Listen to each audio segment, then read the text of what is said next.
And welcome to everybody here on YouTube as we venture into another exciting edition of Off the Hook Overtime. Um, Spirited discussion we just had over on Off the Hook Radio Edition. And I think we should continue. First, did everybody make it? Everybody make it okay into the internet version of this? Yes, indeed. We are Okay, here. good. And just for the record, we are live on YouTube. Actually made it to YouTube as well. Okay, well, I just want to continue with this Apple story because it really is. I wish we had more than an hour on the radio to talk about this because we have so much of interest to say. But I want to quote this cryptography professor at Johns Hopkins University, Matthew Green, who says Apple's new features set a dangerous precedent by creating surveillance technology that law enforcement or governments could exploit. They've been selling privacy to the world and making people trust their devices, he said. But now they're basically capitulating to the worst possible demands of every government. I don't see how they're going to say no from here on out. He says he's worried that such a system could be abused because it showed law enforcement and governments that Apple now had a way to flag certain content on a phone while maintaining its encryption. Apple has previously argued to the authorities that encryption prevents it from retrieving certain data. What happens when other governments ask Apple to use this for other purposes? Mr. Green asked. What's Apple going to say? Well, Apple dismisses those concerns, saying those safeguards are in place to prevent abuse of the system and that Apple would reject any such demands from a government. Yeah, they'll just say no, and that's it. That's how we're safe because Apple won't agree to do it. We will inform them that we did not build the thing they're thinking of. But yeah, you did. It's exactly the thing they're thinking of because it allows you to search by a hashtag, or by hash rather, that for particular images and flag people who have these particular images and then do God knows what. So yeah, it's something to be concerned about. Go ahead, Alex. Well, was it Professor Green? Is that what it was? A cryptography professor? I mean, I think it's important to know. He's a professor of cryptography. He's not a professor of law. He's talking about precedents here. And there is no precedent. I mean, this is the problem with this. This is not a precedent.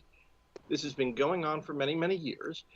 Google has done this. Facebook has done this. This happens on every single major platform in the world because they do not want to be trafficking or warehousing child sexual abuse imagery, child pornography. So I don't buy this at all, that it's going to set a dangerous precedent. And then to go back to Rob's point too, which I think is generally a valid point here, without any kind of empirical data though. So generally, as a principle, I think what Rob was talking about at the end of the radio show Off the Hook was that there could be this issue of function creep, that something designed for one purpose turns into something else. And I think that's what Professor Green is also speaking to, as well as this notion that it's going to get worse and worse and worse, and it's going to be abused and misused. But the simple fact of the matter is it hasn't. This system of matching hashes to find child sexual abuse imagery has been around for a very long time. Okay, if it's been around for a very long time, then why is this a story? I have no idea. That's what I've been mystified by through the entirety of this, because I thought that maybe Apple was doing something more nefarious than matching hashes. I thought this has got to be about something. I think they must be for this to be such a big story. And I think what Rob mentioned about it doing most of the work on your individual phone, I think that is very significant. But that's got to be the case for every other service that's doing this type of back-end service as well. That's doing this back-end hash matching as well, because if it's going to be sent in encrypted fashion, it's going to be stored encrypted after it's uploaded, then the hash is not going to match.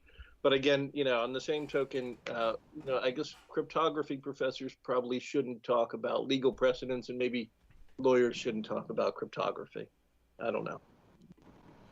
Yeah, I just disagree that the device is a service.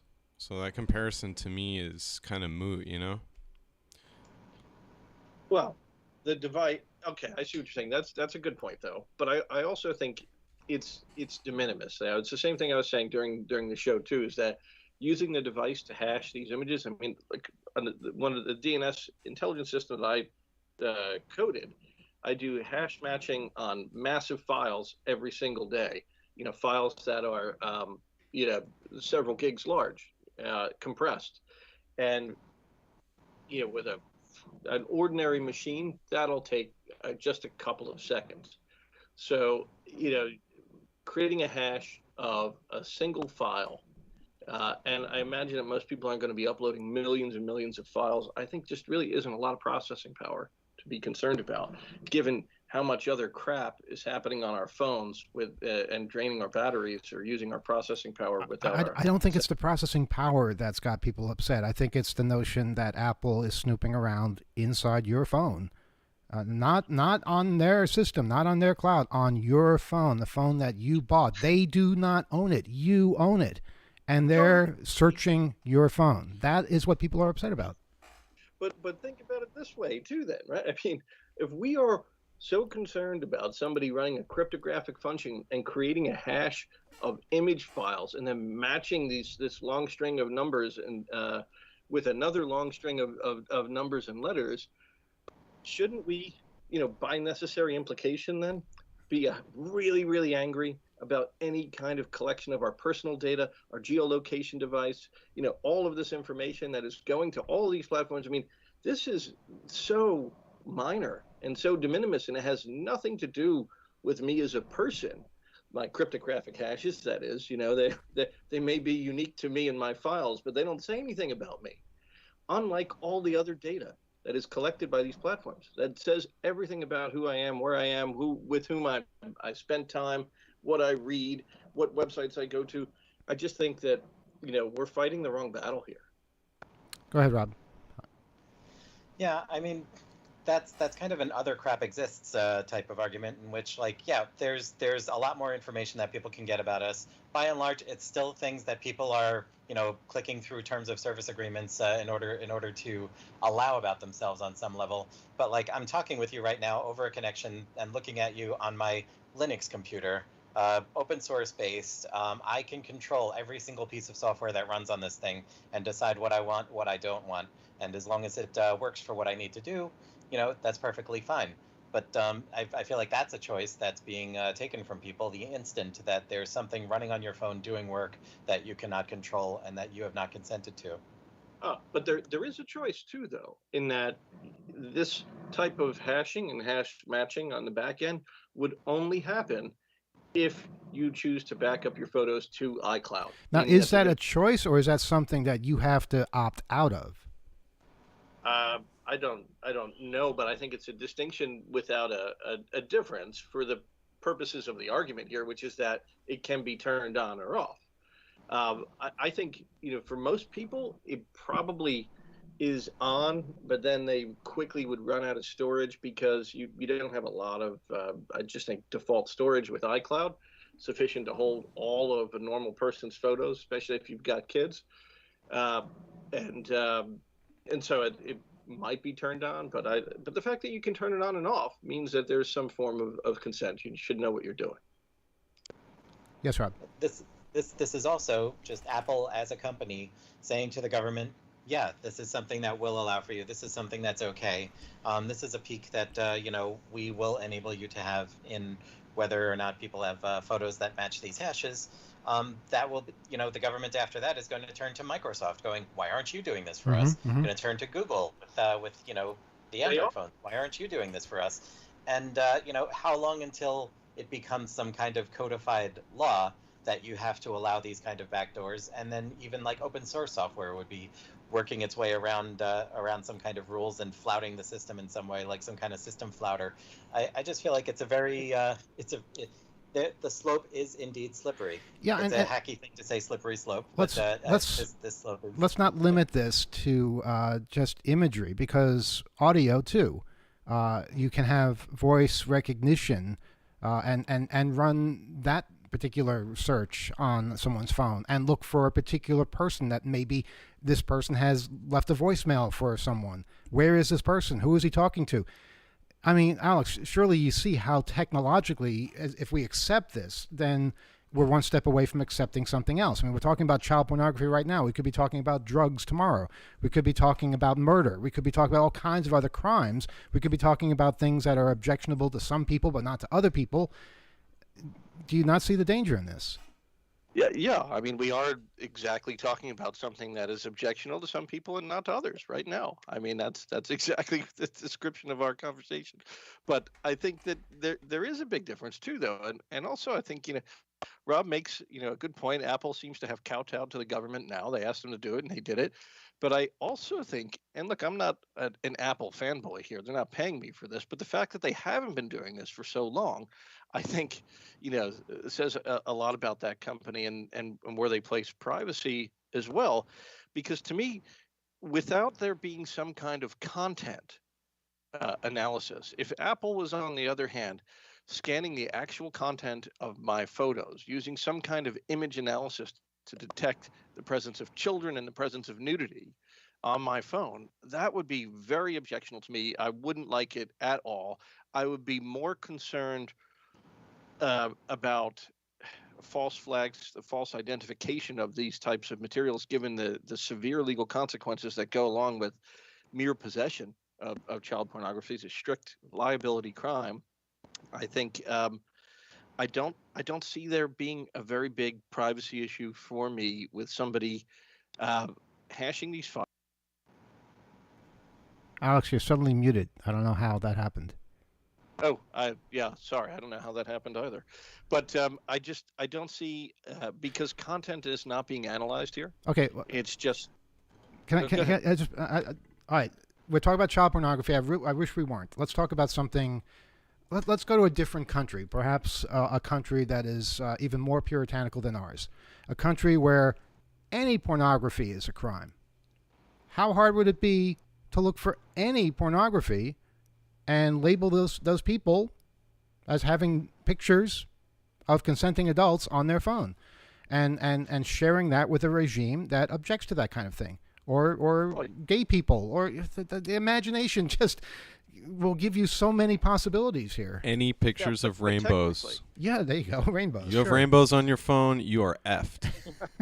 Well, look, but the problem there is the technical means to accomplish what you suggest might be feasible just isn't feasible, because you'd have to go and find every picture of pornography and make a hash of it, or every picture of a rainbow. So and what make a this hash is of it, just and child hope that none of pornography's it's greatest hits? I mean, how you're saying they can only find certain images that are well known, so Yeah. then it doesn't even seem very effective.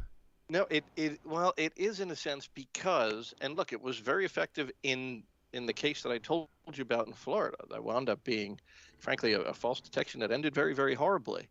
But it is very effective because these images that the National Center for Missing and Exploited Children has acquired are images that came from other data troves, other child pornographers, big busts of child pornography, and the things that have been trafficked in the past. And this is about preventing the further trafficking of those particular images. And so it is unfortunately, it's a pretty massive database, but it's effective because thankfully there isn't a hell of a lot more of it being produced on a daily basis. So, if God forbid child pornography was being produced at the level of adult pornography, this would be a completely useless database. But thankfully it is not. And so I think it is pretty effective. Okay, Rob, I'll get to you in a second. I just want to give out the phone number, 802-321-4225, 802-321-4225. Sorry for the people who went to a fax machine. We weren't quite set up yet. Go ahead, Rob. And yeah, I'm definitely interested in hearing from our listeners on what they think of this. The trouble with legislating based on what's technically possible now is that we'll never keep up. In another generation or two, our phones are going to be more powerful, and whether it's easy for a phone now to just generate cryptographic hashes in the background and send them home to Apple.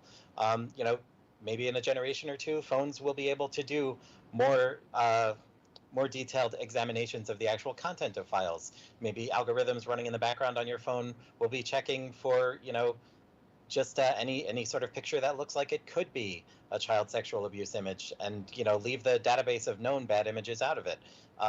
This whole thing will be opened up if we're not vigilant now on what we let our devices do and not do. like I'm much more worried about the possibilities of this opening bad stuff up down the road than I am right now about what people's iPhones this generation are going to be doing. It's the principle of the thing, really. Okay, we have a phone call.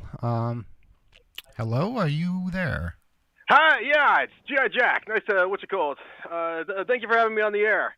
A few points Okay. I'd like to make. Can I just ask you a question? Did you do something strange to your phone number?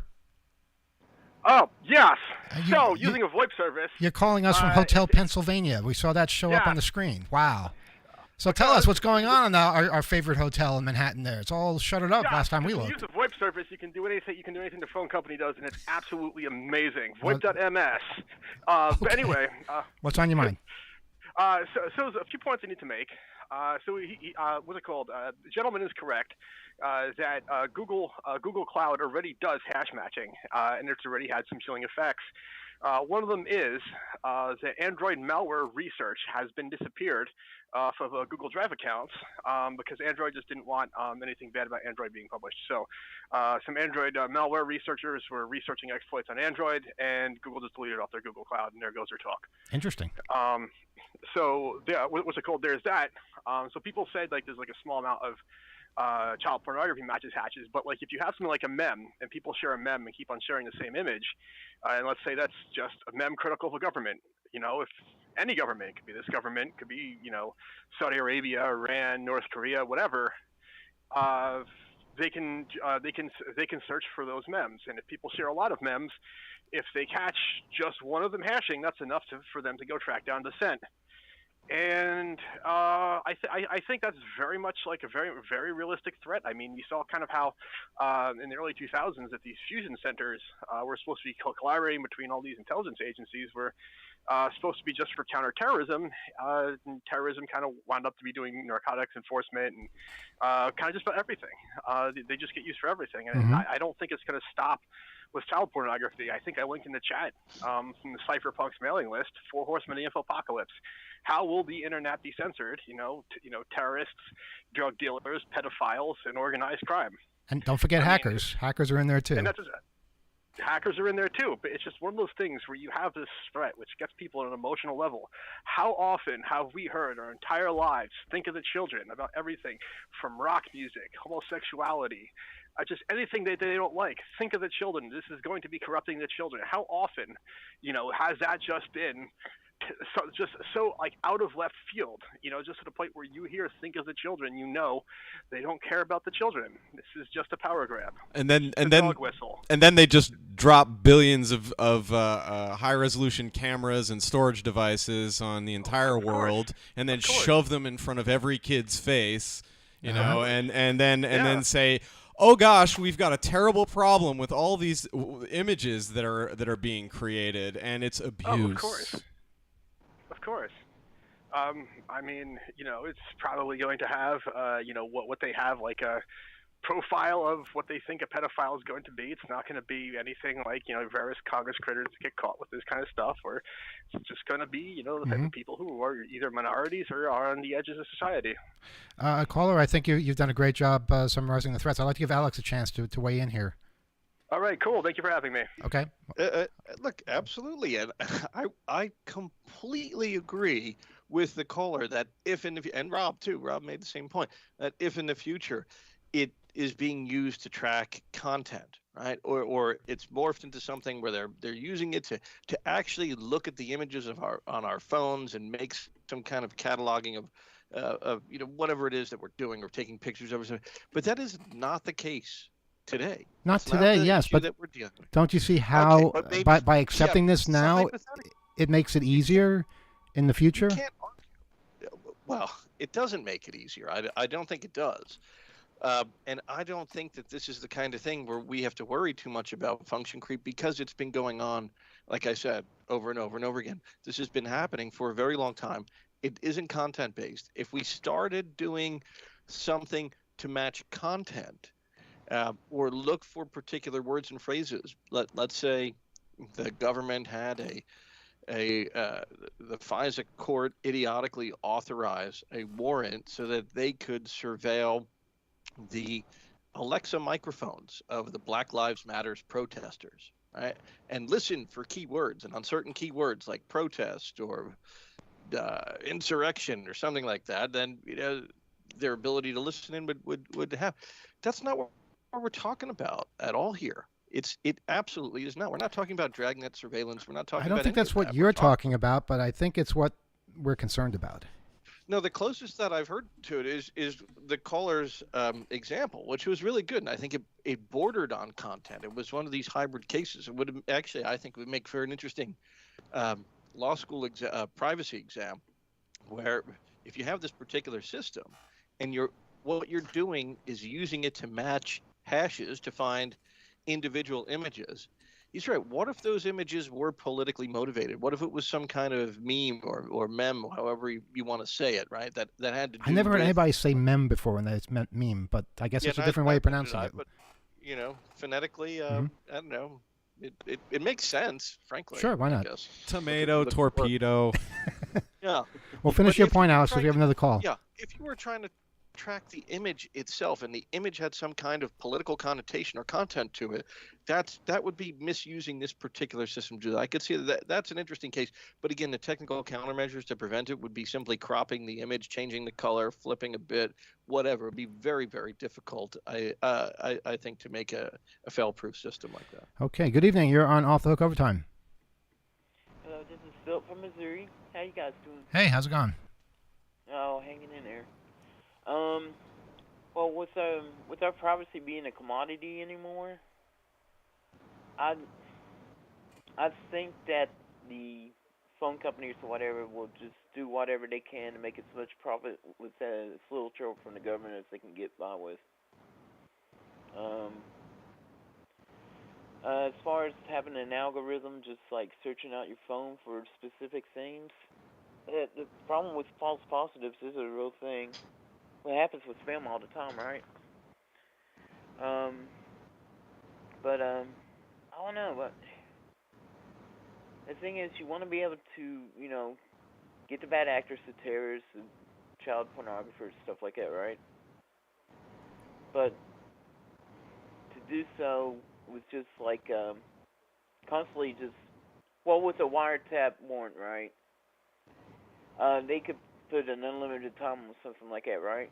To be able to just listen into your conversation, see if you slip up. I imagine that's or how if it they works. capture. Yeah.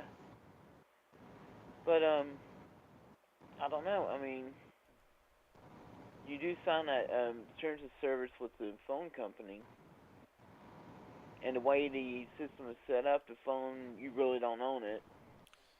Well, you do on your phone, and the phone company isn't listening for you to say certain key words and then reporting it to law enforcement if you say them. Well, yeah. But I don't know, it's just really complicated. I think just blanket surveillance is a bad thing to begin with. It's too easily corruptible and whatnot. Yeah, and if you're looking for something and you just are searching everybody, it's quite possible you'll find something else. And if it's not technologically possible right now, guaranteed it will be in the future. And the consequences are unintended or unpredicted, but they're consequences all the same. Imagine the human review board is taken out of the loop because someone somewhere decides, you know what, this has been refined enough, and we can actually have this do it in a distributed way and tackle all these different things at once and then organize them and prioritize them, but we actually don't need human intervention anymore. Then what are we doing, and how are we going to address that and our privacy therein? And especially when we're asking, I'd like to see that algorithm, or I'd like to know a little bit more about this technology that we're supposed to trust in this way. And you're told, no, I'm sorry, that's proprietary, and it's something that, it would affect our bottom line, and I'm not sure the shareholders would be okay with it. And well, we've already bought your privacy, and so we're just gonna do what we want to do. And we'll add you to the list because you asked about how to. Yeah, actually, that's the another system worked. another criteria we will be looking into and organizing as well. And yes, and then there aren't any humans that we're going to be employing for that either. See how suspicious we are? And do you want to appeal it? Well, we've eliminated the appeal process and automated that. Mm-hmm. Well, it's like this, right? I'm a criminal justice student, right? And I'm doing the cybercrime part of it. So where I have to do a report or something like that on child pornography, and I type it into Google. Some algorithm that isn't watched over could flag that and just put me on a watch list for no reason at all, other than, hey, I have to have a report done. I have to look at the FBI's definition of child pornography and the laws on it and whatnot. It makes it further taboo. Absolutely, yeah. And then your education or edification about a particular issue that itself is not often written about or spoken about or covered in the media becomes a point of interest about you when in fact it's an assignment or so forth. Alex, I believe you had a point to contribute. Yeah, I have one or 2 points, but I had a very quick question for the listener. He can answer yes or no if he prefers. Is that a beagle in the background barking or baying? Yeah. Yeah, I think it was a beagle too. Wow. Yeah. I knew it was a beagle. I have a beagle as well, and I was wondering. I thought, how the hell did she start barking? And I'm only hearing it in my ear. So in any event, yeah. All right, I'm not going crazy, but that has not been decided yet, Alex. So let's not jump the gun. That's true. Yeah. Look, I'm happy to play devil's advocate, but I don't think I'm representing the devil here. I'm representing the poor kids, right? So yeah, there we have That's it. what the devil's advocate would say. Here's the point that I want to make. I don't think this is the right argument for us to be having in a sense. Look, they're not looking at content. There's I think a very lofty and important government interest here, the protection of minors and trying to prevent the sexual exploitation of children, the trafficking of these images. I know it's unfashionable to appeal to the actual thing that you're trying to do, but it is I think a laudable and a worthwhile goal. And I would have a very serious problem with accomplishing even that goal if we were talking about content whatsoever and not just strings of numbers and characters. I think that if we are, as privacy advocates and enthusiasts, of which I count myself one, if we are going to argue vociferously against a particular policy or issue, it shouldn't be this one. It's not the right argument, because if we argue against everything, even something that's been happening under our noses unknowingly for many years, we're going to lose credibility. I just don't see this. I cannot agree with that, because look, if this has been happening already, then why the big announcement now? Why announce something that's old? Why announce something that isn't something that is a step forward? It's the step forward that people are worried about, because it's an ominous step forward. But let's answer the question that you posed, which is why now? And it's because one mainstream media outlet, I don't know who it was, published a story about Apple doing this, and it sounded like it was a crazy, novel, innovative thing to be checking for child pornography on, whenever you're syncing up photos. It was Apple who made the announcement last Thursday. They are the ones that did it. They're the ones that announced that they're going to be doing it, but they probably did that in not the smartest or the most logical way. That press release should have said Facebook and Google have been doing this for a long time, and now we're going to start doing it too. But that doesn't sound great from a PR perspective, that, hey, we should have been doing this basic check that's non-invasive and has nothing to do with anything but math and non-content to help prevent the sexual exploitation of minors. We should have been doing this for the last 4 years, but now we're going to join up and do it, right? There's no good way, I think, to break this, but it sounds like news to ordinary reporters. This sounds like news. To me, when I read the story and I saw the headlines, I thought, wow, Apple's got to be doing something different than hash matching. And no, they're not. Okay, well, it's because people don't understand the technology and they report on it, and then everybody else feels like they have to report on it. If it is not news, why did Apple issue a press release saying it was news? You know, right there. That do Because they you're not talking understand about the marketing technology and they're PR. working with?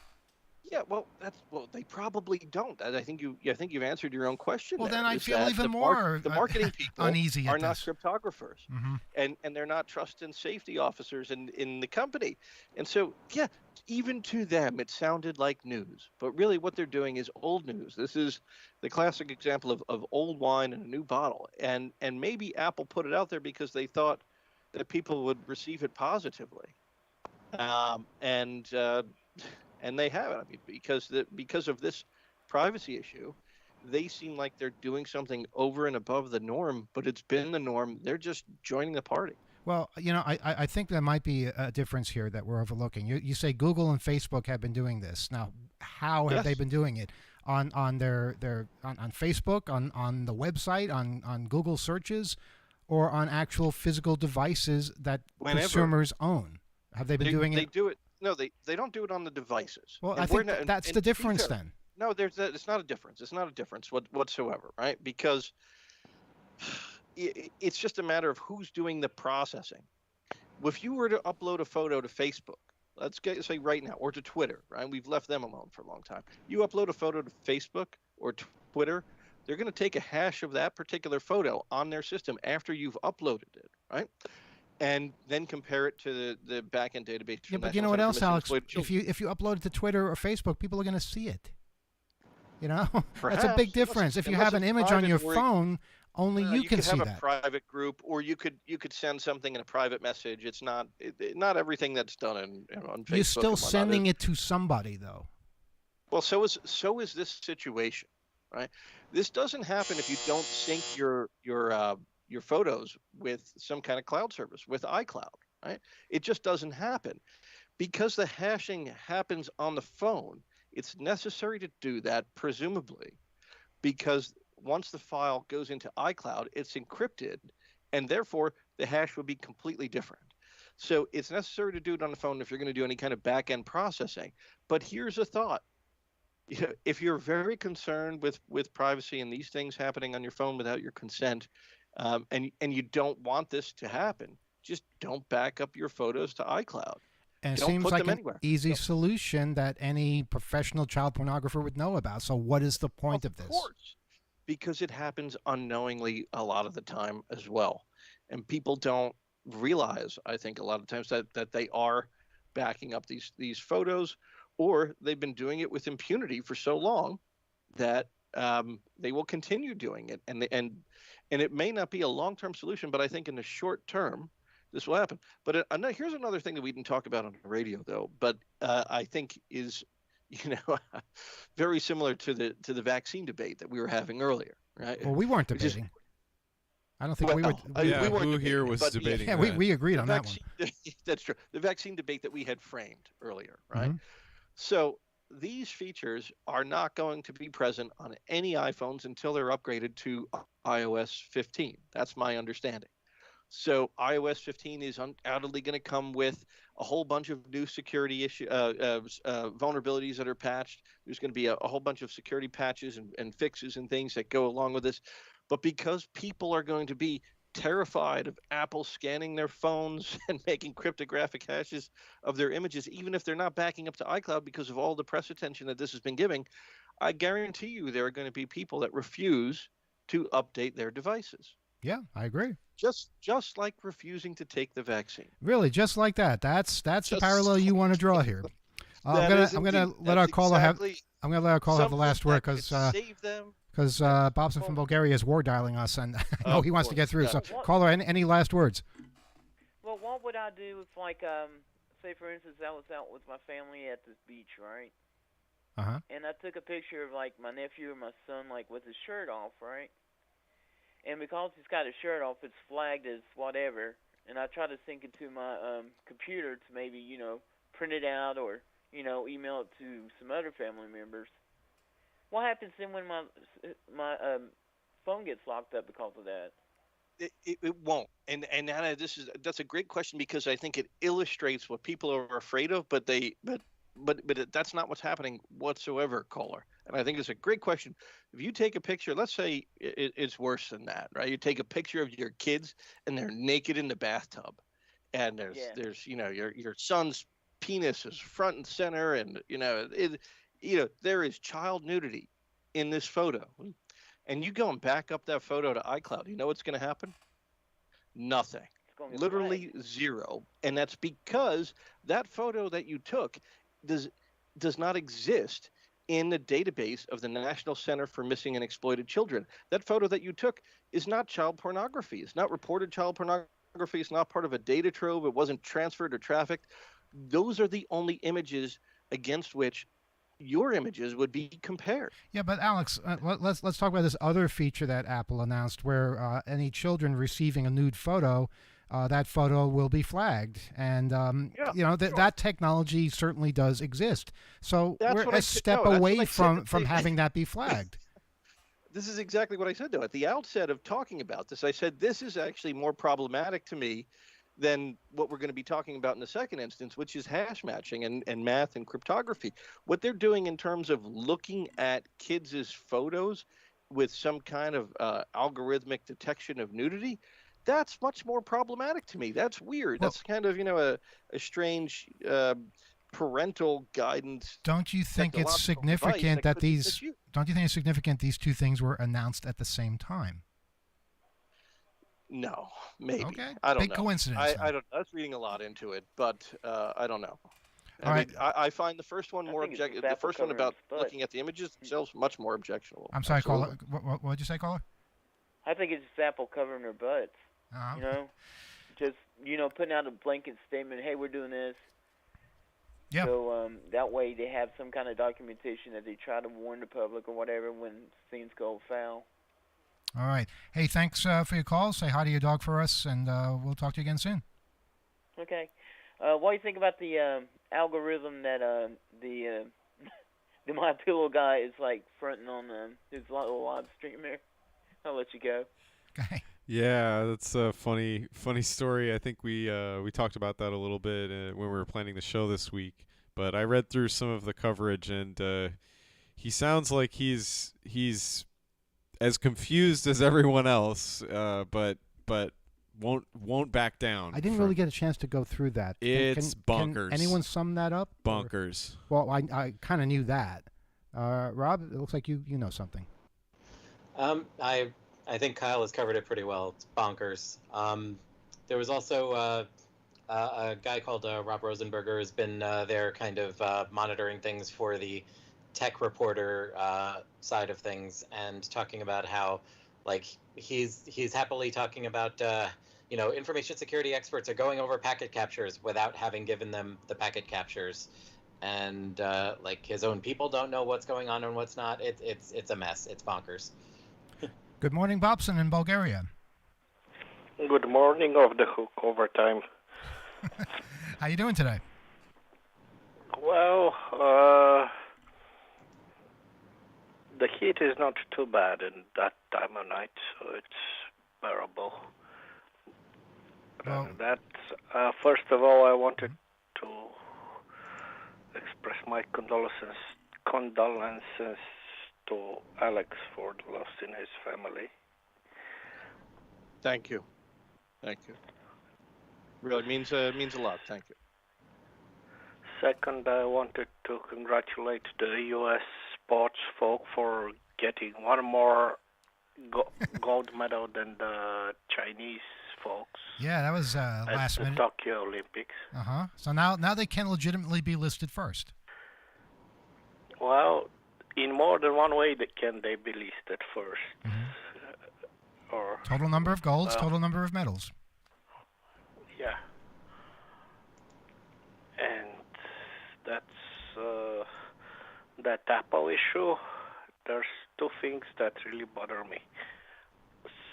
Sometimes it would happen that I'd be walking down the street and there would be a need to summon competent help in terms of, medical care for someone who's lost consciousness in some case on the street or what have you. You're walking down the street and you need to use your communicator for a legitimate purpose. Right.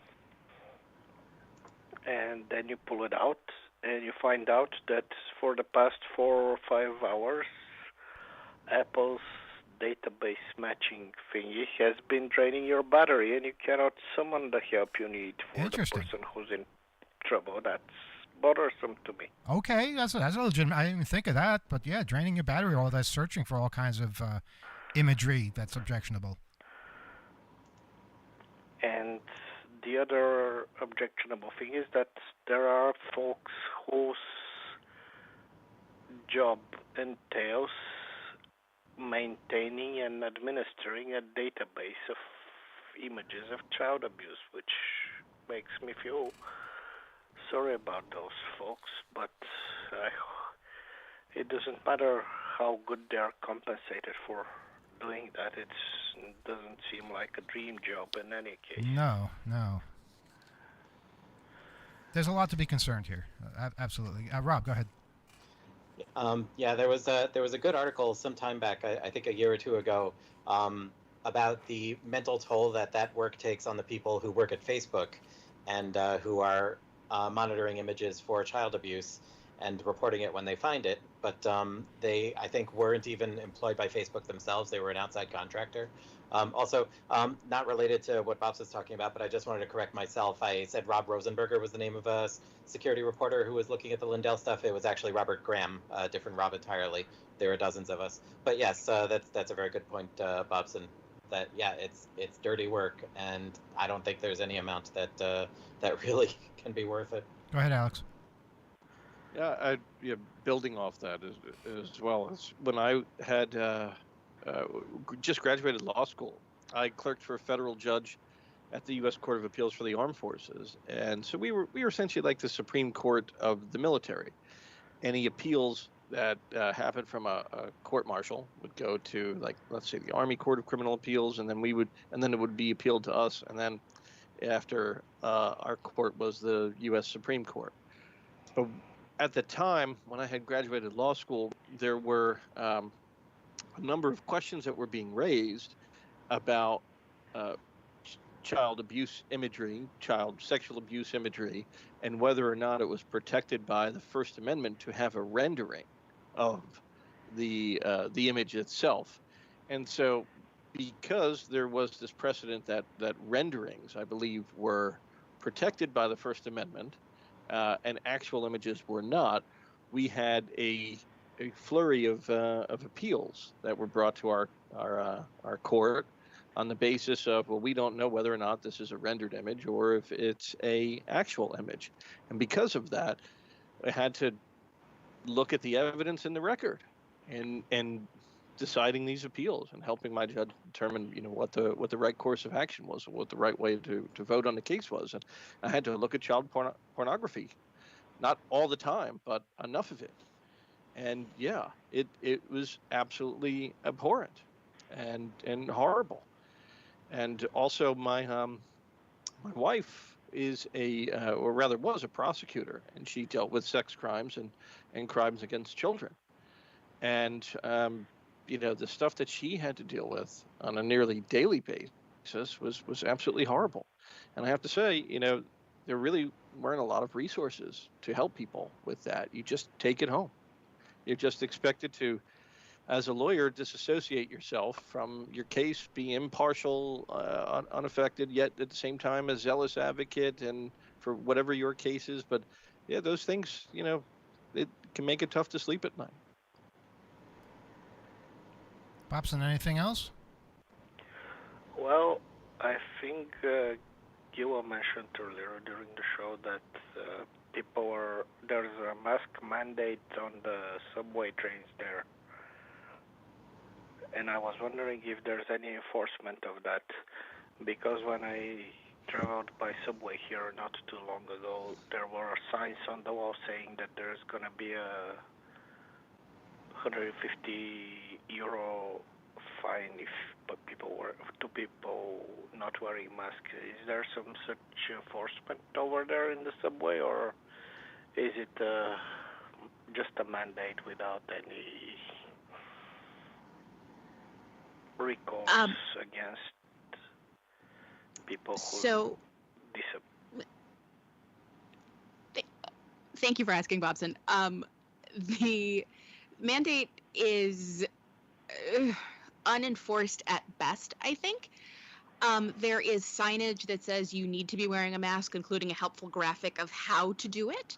And there are often announcements over the intercom system, the public address system, that say you need to be wearing a mask. But any good New Yorker knows that we don't pay attention to those announcements, so that doesn't help. And no, and that's the other thing is I don't say anything to anyone because I don't want to get punched in the face. And my concern is if I say to someone, you need to be wearing a mask, they will punch me in the face. So no real enforcement. Unless you punch them first. All right, for all not right. wearing one. Let's keep our fists to ourselves right now. But Gila, if as you say, there's one person per subway car, that's not a bad average, especially compared to the rest of the country. I think most New Yorkers are doing the right thing. And if you did get punched in the face, I think they would stand up for you. I'd like to think so, but maybe I have a punchable face. I mean, who knows? Mm-hmm. They'd at least film it. I seriously doubt it. Thank you. All right, Bobson, we're going to move on, but it's good hearing from you as always, and stay safe there in Bulgaria. Thank you, folks. Have a wonderful evening. All right, get some rest. Bye for now. All right.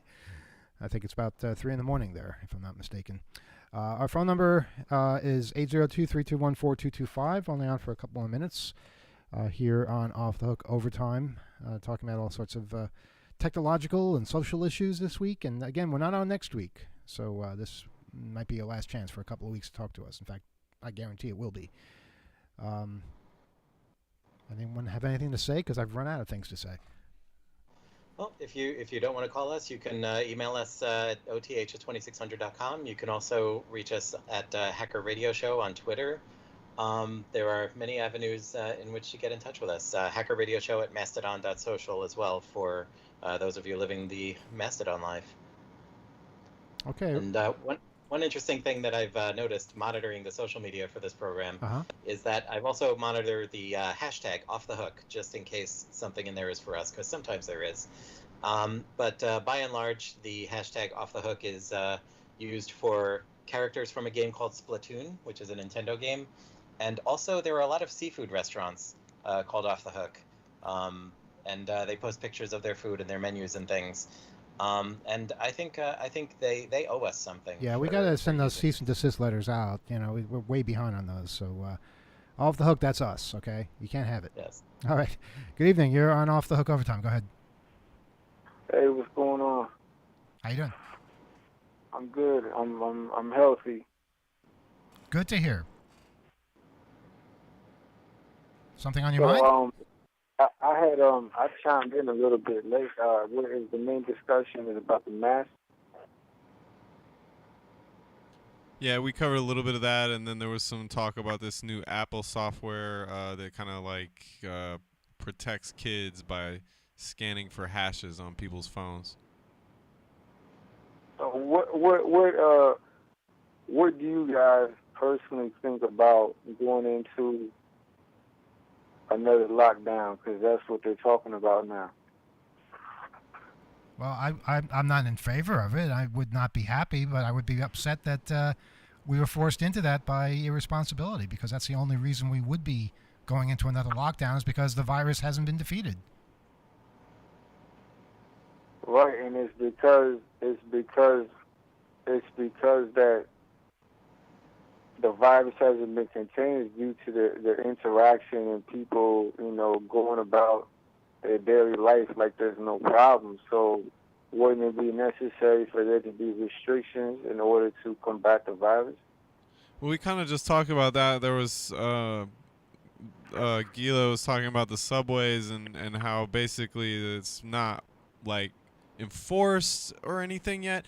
But my opinion about that is, like, if people are out just reckless, inconsiderate of each other, then that's how you get people starting to, like, say, well, we got to have fines or we got to, like, really come down hard on everybody. But if people are cool, they, like, respect wherever people are at and just keep your distance and stuff and keep things moving, then, like, that's not going to be as much of a priority. Like, oh, we got to get $1,500 if you see somebody, that's how much your ticket's going to be or whatever. But that's me. So as a globe, this is not specific to United States of America.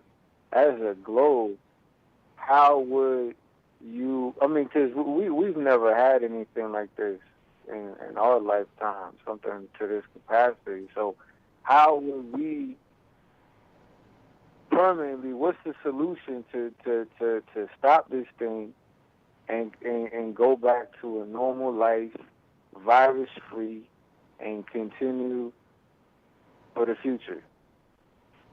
Well, I'm going to turn over to Rob, but I mean, personally, I would say working together, agreeing on the science, agreeing on the best ways forward, and not constantly be debating these issues. Go ahead, Rob.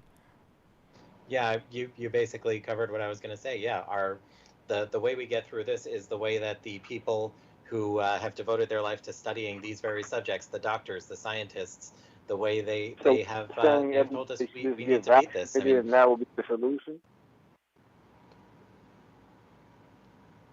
Yeah, I mean the truth of the matter is that by all expert accounts, if when we first locked down, everyone did what they should have. Everyone got the vaccines as soon as they could.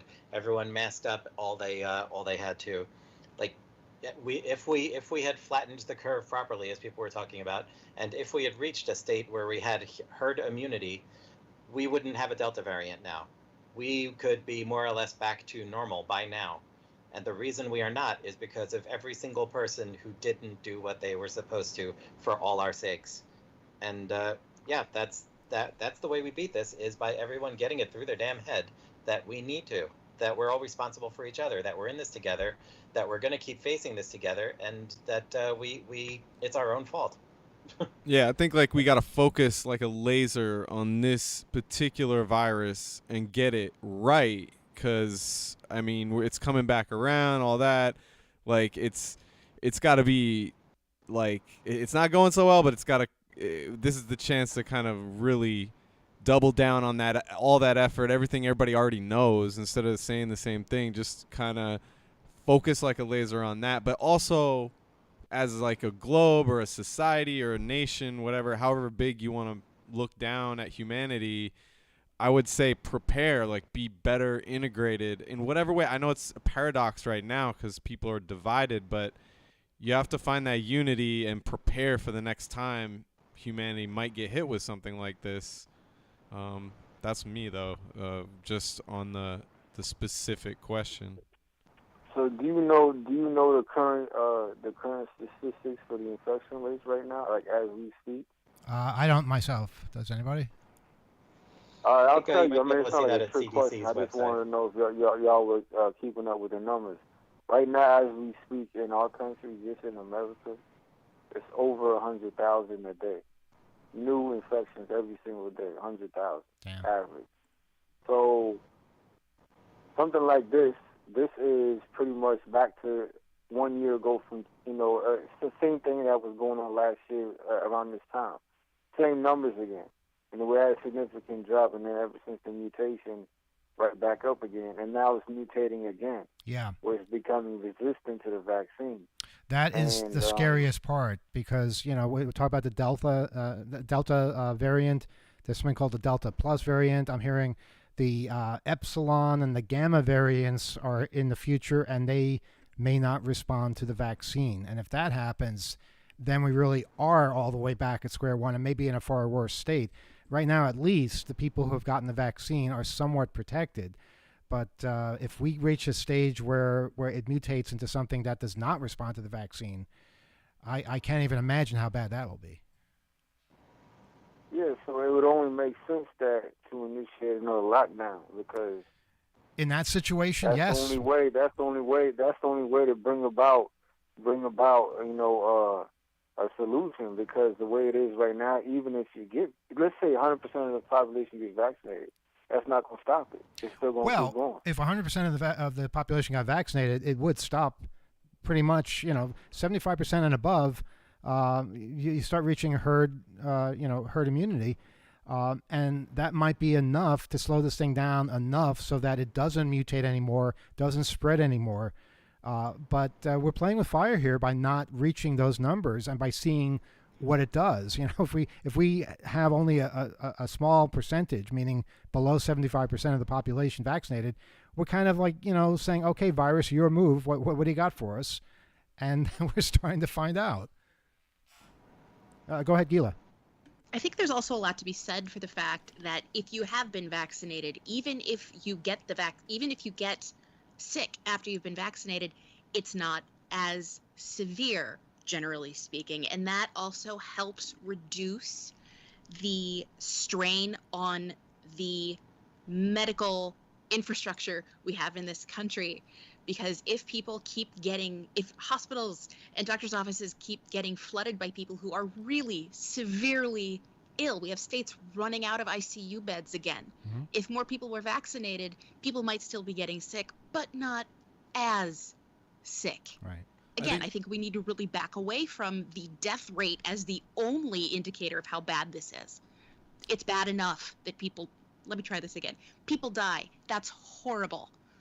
But people are also, it's not the only indicator of what this is. And I think we need to stick away from the binary of it kills you or it doesn't, because there's a lot more going on than that.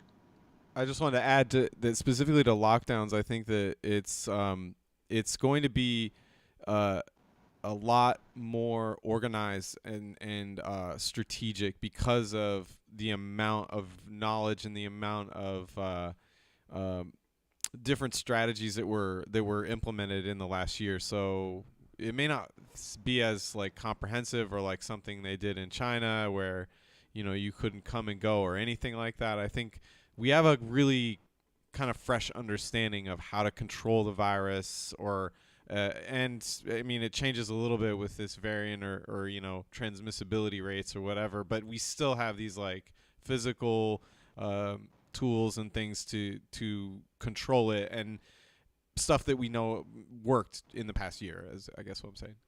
Caller, we're going to give you the last word tonight.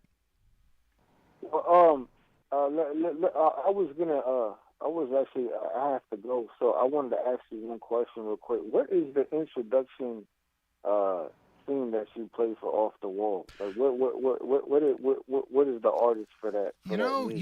Did you send that to us? Did you email us with that question? Because someone forwarded that to me, and you emailed off the hook. That was me. Okay, because we didn't know. I'm glad you called, because we didn't know if we should answer that question on Off the Hook or Off the Wall. But since it's you that asked the question, we'll just answer you. It's Philip Glass. It's a piece called Religion. So what was the name again? Philip Glass. Philip Glass? Yes. Glass. And then it's called Religion? Yes, that's the name of the track that we use as the intro for this that's some great hacking music. It is. I love it. It really is. We do a lot of hacking to that music. But thanks for asking, and thanks for calling, and talk to you again soon. All right. Good night. All right, take care. Alex, looks like you have something to say. Yeah. Before we go and sign off, I want to tell a knock-knock joke. Make it fast. I got a cab waiting downstairs. Come on. Yeah, I bet. Okay. I'll ask it to Rob, I guess. Knock knock. Who's there? Philip Glass. Philip Glass who? Knock knock. Who's there? Philip Glass. Philip Glass who? Oh, you see, he's making a joke about repetitiveness in music. Yes, and things it's like all that. about Very funny, Alex. Very funny. So Yeah, repetitive, it's over and you're over a real and over scream. Again. Mm-hmm. Yeah, that's the Philip Glass knock knock joke. Alex, knock knock. Who's there? Alex. Alex who? I don't have a punchline yet, but this is your warning that I'm going to come up with one. Wait, I've got it. Oh, go ahead. All right. Knock knock. Who's there? Who says who's Orange. Orange. Don't you mean apple? No, I mean orange. Okay, orange. Okay, orange. Orange who? Orange, you're glad I didn't say Philip Glass. That's how these all went. Oh, there you go. Yeah. I usually do that by saying apple several times, then switching to orange. Orange. We've been on the air too long. I've always heard it with bananas, but Bananas. There you go. Yeah. Did we mention there's a heat wave everywhere? Oh my God, it's so hot. And everyone's brain is swelling. And we can't keep the fan on because it makes too much noise. So, in order to do radio to entertain people, we have to sacrifice a lot of sweat and comfort. I don't have a knock knock joke, but I do want to just encourage listeners, go to cdc.gov. There is a section there where you can look at the statistics going week by week, month by month, all the way back to the beginning of this thing, and you can look at the numbers, the hard data, the data that does not care what political side you're on, that does not care what you think Big Pharma is up to, the data that is just the basic fact of the numbers of people that are being affected by this, that are being killed by this. Look at those numbers and use that information to make your decisions. That's what hackers do. We get the information, and then we use it in a way that we feel is right. And the other thing to consider, if you're thinking that this is a political issue and that somehow this is Democrats versus Republicans, please keep in mind there's a whole world out there, and it's affecting the entire world. Do you really think that Mongolia cares about Democrats and Republicans? No, they don't. They're going through the same thing we are, and the same science works over there as it does over here. So it's irrelevant. It's irrelevant what the Democrats and Republicans say or whatever fights they're having. This is simple. This is science. This is a virus. This is something that we can fight, but we have to all do it. And if we don't, then again, back to square one. So on that happy note, anything you want to say before we disappear for 2 weeks? Well, please share anything that you have hacked. Yes. In the next 2 weeks. OTH@2600.com. We want to know. Or how about you hack something in the next 2 weeks and show it off to us? But don't cause any true mayhem. Or if there's something hacking related that you think we've overlooked, please inform us. We will look into it. We will research it. We'll discuss it. We'll bring it to the attention of everyone listening out there and get to the bottom of whatever it is. We're always looking for ideas, so please write us, OTH@2600.com. I think that's a fine way to end up, but Alex has something else to add. Go ahead. Yeah, just, we started out, I think, rather somberly, talking about somebody in my family that had just 2 days ago died from COVID-19. And I think, we should end on a bit of a somber note, too, which is, do yourself a favor, do your family a favor. You can prevent this from happening, and it does happen. We went a year and a half without having a casualty in our family, and 2 days ago we had one. We might have another one very soon. And it's all avoidable. It's all preventable. Do your duty to your fellow man and help yourself and get vaccinated. Please, let's don't have a repeat of what happened to our family. And as we said at the beginning of the show, when you hear nonsense, misinformation, falsities presented as science, speak out about it. Fight back. Let people know this is not acceptable. And don't be afraid to be nasty. Don't be afraid to be loud, because people's lives are at risk here. And the evidence, we see it every day. So it's not just one side versus another. It's some really, really bad things that are happening if people let them happen. The answer is within our grasp, and we're so close. All right, hopefully in 2 weeks we'll have better news to share. And that's how quickly it can happen, too, because, only a month ago, England was way behind us vaccine-wise. Now they're way ahead of us. All right, so let's not let them stay ahead of us. We can get to 75% as well. All right. We'll see you in a couple of weeks. Good night.